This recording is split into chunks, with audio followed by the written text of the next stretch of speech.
Meu irmão, minha irmã, mais uma vez chegamos ao domingo, dia do Senhor, dia em que nós descansamos, dia em que nós convivemos mais com a família, dia em que nós celebramos a nossa fé.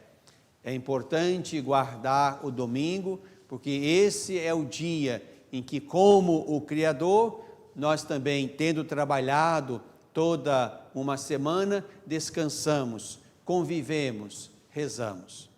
Este quarto domingo da Páscoa é conhecido como o Domingo do Bom Pastor. Todos os anos lemos um trecho deste belo capítulo 10º de São João, como lemos exatamente hoje, os primeiros 10 versículos. Aqui, nesse domingo, nós somos convidados a contemplar o Senhor naquilo que Ele é, porta e pastor, e nos colocar no segmento, no caminho dEle. Importante que entendamos que é preciso, portanto, a cada domingo, a cada liturgia, nos fazer discípulos. Como lembrava o profeta Isaías durante a Semana Santa, Deus nos excita os ouvidos para nos fazer como discípulos, a fim de não tirarmos os olhos daquele que é o pastor, o Senhor das nossas vidas. O pastor e guarda de nossas vidas, como escrevera São Pedro hoje na segunda leitura.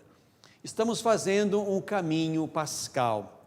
Fomos nos perguntando até aqui e avançaremos nessa pergunta. O Senhor não está no túmulo, o túmulo está vazio. Isso nós constatamos no domingo pascal. É preciso um olhar que ama, como aquele do discípulo amado, para ver e crer. O túmulo está vazio. Se o Senhor não está lá, onde Ele está? E fizemos um caminho até aqui. No segundo domingo da Páscoa, nós respondemos, Ele está na comunidade que se reúne em seu nome. Para dizer que a comunidade é o lugar de crer e de esperar o Senhor e de fazer memória dEle. No domingo passado, nós respondemos, Ele está na Eucaristia, na fração do pão, onde os discípulos o reconhecem.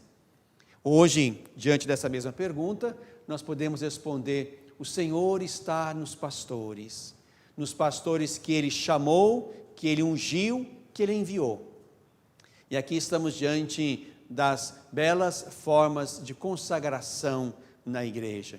Por isso, hoje é o dia de rezar, sim, e convido você a fazer isso de coração e fazer isso sempre. Hoje é dia de rezar pelos pastores, o Papa, os bispos, os sacerdotes, os diáconos, por aqueles também que na vida religiosa, de alguma forma, querem expressar o amor e a ternura de Jesus, porque cada ordem religiosa, cada congregação religiosa vai numa direção, vai num carisma, e num carisma que quer expressar, de alguma forma, o coração misericordioso e pastoral de Jesus. Então, é dia de rezar hoje pelas vocações de especial consagração. E aqui já me aproveito para agradecer imensamente aos nossos sacerdotes e diáconos que estão aqui na nossa de Divinópolis. E quero convidar cada um, como lembrava Pedro, a sofrer por ter feito o bem. A sofrer na fadiga de cada dia, como lembra o Papa na mensagem para o dia de hoje. Quero agradecer a você, meu irmão, minha irmã, por aquilo que você faz de bom e de belo, mesmo sem sentido em todos os momentos, mas não temos que ter essa pretensão, mas agradecer a você pelo seu sofrimento, pela sua fadiga, pelo seu cansaço de cada dia. E nesse sofrimento, nessa fadiga, nesse cansaço, você está procurando fazer o bem, tornar-se agradável a Deus. De fato, para isso, nós fomos chamados. Para isso você, eu, fomos chamados.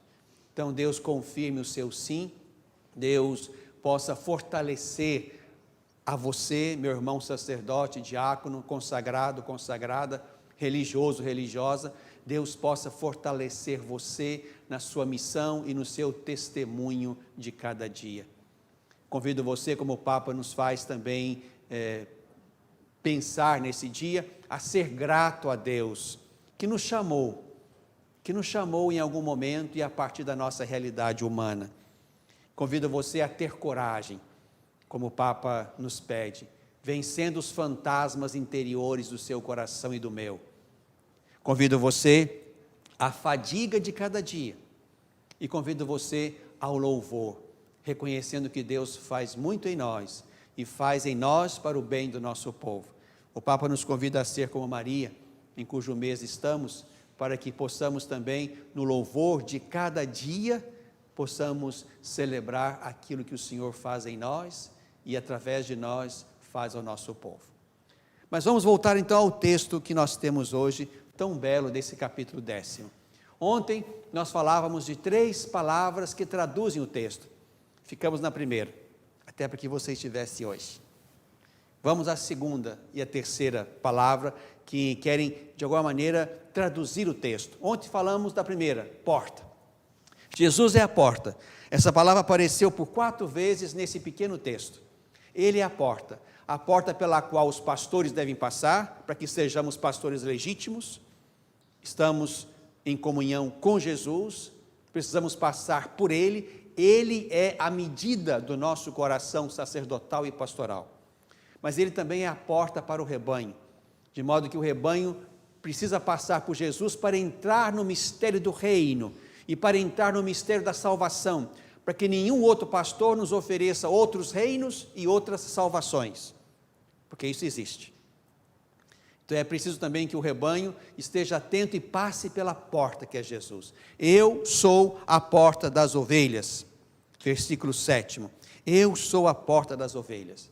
Os pastores e o rebanho todo precisamos passar por esta porta, de modo que Jesus seja sempre aquele que tenhamos diante dos olhos. É dele que queremos aprender, é a ele que queremos seguir. Essa é a primeira palavra. A segunda palavra, que está bem ligada a esta primeira, é a palavra conduzir. E com aquelas outras 2 que vêm juntas. Conduzir, caminhar, seguir. São palavras que aparecem no texto, né? Sobretudo nos versículos 4 e 5. Né? Então, é importante nós termos essa consciência de que, diante daquele que é o bom, o belo, o verdadeiro pastor, nós precisamos deixar-nos conduzir. É preciso caminhar, é preciso segui-lo. E este é um conceito bonito da nossa fé, o conceito de seguimento. Seguimento. Isso aqui supõe, meu irmão, minha irmã, docilidade. Docilidade. Nós precisamos crer que o Senhor que venceu a morte e não está no túmulo, habita no coração dos pastores. E esse próprio bom e belo e verdadeiro pastor, de alguma maneira, apesar da nossa fraqueza, esse bom, belo e verdadeiro pastor nos alimenta, nos ilumina, nos dá capacidade de discernimento para conduzir o rebanho que é dele. Verdade, para usar uma palavra do texto, nós somos mais porteiros do que pastores. Diz o texto, o porteiro é aquele que está na porta, conhece o pastor, deixa o pastor entrar e deixa sair as ovelhas. Nós somos exatamente esses porteiros, que conhecemos o pastor Jesus e conhecemos as ovelhas. Por isso é preciso que haja esta docilidade. É certo que em algum momento pode haver algum desajuste, alguma incompreensão, alguma discussão, isso está posto desde o princípio, mas não podemos perder de vista, digamos que nós temos dentro do nosso caminho de fé, acreditando que o Senhor ressuscitado habita nos pastores que são sacramentos dele, nós precisamos nos dar a uma docilidade que escuta, que se deixa conduzir, que vai junto, para dizer a palavra do texto, né? O bom pastor sai com as ovelhas, caminha à sua frente, as ovelhas o seguem. Esta é a segunda palavra bonita e importante desse texto. E é verdade, meu irmão, minha irmã, que somos pastores, nós que fomos chamados e constituídos para essa missão, mas como lembra Agostinho, somos todos também ovelhas. De modo que cada um, nós os pastores e todo o rebanho do Senhor, estamos chamados à docilidade, a ir com Ele, Isso é importante e oportuno lembrar hoje. A outra palavra, a terceira e a última palavra, é a palavra conhecer. É uma palavra bonita, importante e repetida no quarto evangelho. Conhecer. E conhecer aqui no sentido profundo de amar. São Gregório Magno, lá no século VI, dizia, comentando esse texto, né, que conhecer é amar. O bom pastor conhece. Significa dizer, dizia São Gregório, o bom pastor ama. E aqui numa dinâmica de amor, o versículo 14, que nós não lemos, vai dizer assim: eu sou o bom pastor, conheço minhas ovelhas me conhecem, como o Pai me conhece e eu conheço o Pai. Há uma relação de conhecimento, há uma relação de amor. Jesus ama e conhece, as ovelhas amam e conhecem o pastor. O Pai ama o seu Filho Jesus. Jesus, conhecendo o Pai, conhecendo as ovelhas, ama as ovelhas e convida-nos a amar-nos uns aos outros, e esse será o tema de um outro domingo. Mas é importante aqui que, de fato, nós nos coloquemos também aí, nesse lugar de amor. É importante que a nossa docilidade não seja resultado de pressão, de violência, de opressão espiritual. Não. O nosso seguimento é resultado de amor. Porque fomos amados, amamos. Assim como o Pai amou o Filho nos amou, assim também precisamos conhecer-nos e docilmente avançarmos no amor. Diante da pregação de Pedro, aqueles que o ouviam, logo se perguntaram: o que devemos fazer? Essa pergunta também cai bem hoje, nesse domingo do Bom Pastor. O que devemos fazer, meu irmão, minha irmã? E a resposta pode ser esta: devemos construir comunhão. Devemos construir comunhão. O texto fala de um redil, onde entram as ovelhas de muitos pastores, e cada manhã o seu pastor grita a sua senha. Isso é bonito. O pastor grita a sua senha, emite a sua voz, e só as ovelhas dele vão com ele. Só as ovelhas dele, que conhecem a voz dele. Isso é de fato assim. Isso é de fato assim. De modo que se cria entre aquela ovelha e aquele pastor um mistério de comunhão. É esse mistério de comunhão que nós, os pastores, e que o rebanho inteiro deveremos buscar enquanto aguardamos o Senhor Jesus que vai voltar. O testemunho mais bonito que nós podemos dar ao mundo é este, de uma comunhão construída em cima da fé pascal, uma comunhão construída na missão de pastores, cuja missão é esta: construir comunhão no meio das muitas coisas que nos diferenciam, e elas são riqueza, mas é preciso, no meio da diferença, construir comunhão. Vivermos não como ovelhas desgarradas, mas ovelhas voltadas ao pastor e guarda de nossas vidas, que nos quer unidos, que caminha conosco. O Senhor é o pastor que me conduz, Ele me guia no caminho mais seguro, mesmo que eu passe pelo vale tenebroso da pandemia, como agora, nenhum mal eu temerei, porque o pastor está comigo com bastão e com cajado, e eles me dão segurança.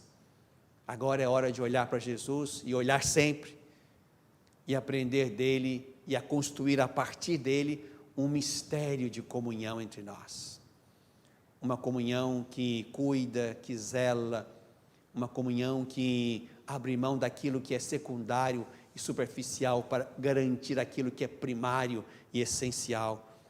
Uma comunhão que nos faz fechar os ouvidos para quaisquer outros que queiram entrar por outros lugares que não há porta e querem nos anunciar aquilo que não é de Deus, que não vem de Deus, que não leva a Deus.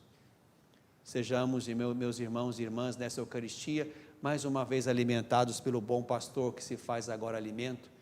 Ele mesmo é o alimento das suas ovelhas, e comendo com alegria, nós aqui e você aí, pelo seu desejo, comendo do Senhor Jesus, nosso bom pastor, o pão do céu que desce para dar vida ao mundo, e vida plena, como ele lembra hoje, que nós possamos dar conta da nossa missão. Nós, como ministros ordenados, consagrados, religiosos, religiosas, e você, como pai, como mãe, como leigo, como profissional no mundo, como gente de Deus, no meio de um mundo corrompido, onde nós, porque somos de Cristo, haveremos de dar o belo testemunho de comunhão que construímos em cima do nome dEle.